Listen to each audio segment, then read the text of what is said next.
کسی کا جیب نہیں کاٹا، کسی کی زمین پر قبضہ نہیں کیا، کسی کا کاروبار نہیں ہتھیایا، کسی کاروباری سے ہم نے ہفتہ نہیں لیا.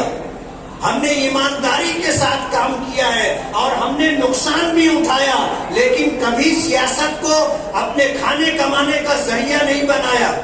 آج ہمیں پیچھے کرنے کے لیے بی جے پی سے ساٹھ گاٹھ کر کے آپ مالیگاؤں کی عوام کی آنکھوں میں دھوت جھونکنا چاہتے ہو. آپ کے منہ سے فرقہ پرستی کے خلاف بات اچھی نہیں لگتی، فرقہ پرستی کے خلاف بات اچھی نہیں لگتی. ہم ہی نہیں کہتے ہیں نا کہ زبانیں خلقوں کو نقار ہے خدا سمجھو. آج ہم میڈیا بھی بولنے لگی ہے کہ مالیگاؤں میں شیخ آصف بی جے پی کا نمائندہ ہے. اے ڈی پی جی ماجا جو ہے وہ بھی اس بات کو ڈکلیئر کر چکا کہ یہاں پر جو نمائندہ ہے وہ اجیت دادا پوار کا ہے، یہ چن کر کے جائے گا تو بی جے پی کے ساتھ بیٹھے گا. راستہ انہوں نے ڈھونڈ کے نکالا آزاد امیدواری کا، اور پھر پارٹی لے کر کے آئے اسلام نام کی پارٹی. لوگوں کو دھوکہ دے رہے ہیں کہ وہ جھنڈا بھی گھر میں رکھ لو اور ڈنڈا بھی گھر میں رکھ لو، لیکن اندر کی بات باہر آ جاتی ہے. کہیں نہ کہیں وہ اسلام کا حوالہ دے رہے ہیں. اسلام کے نام پر الیکشن لڑنا اور ہار جانے کا مطلب یہ ہے کہ اسلام ہار گیا. کم سے کم آپ اپنی حیثیت دیکھو اور اسلام کا مقام دیکھو. جس طرح کی حرکت ہو رہی ہے مالیگاؤں کی عوام اچھی طرح سمجھ رہی ہے.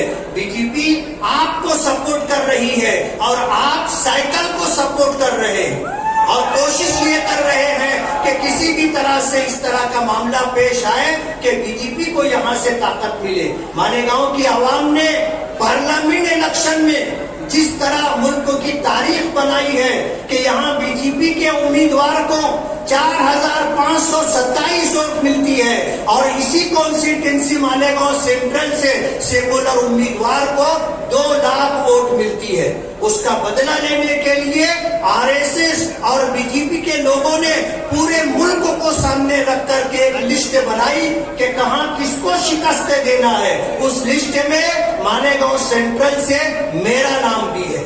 آج آر ایس ایس چاہتی ہے اور بی جے پی چاہتی ہے کہ مالیگاؤں سے میری شکست ہو اور شیخ آصف جو بی جے پی کا نمائندہ ہے در پردہ نمائندگی کر رہا ہے اس کو فتح حاصل ہو.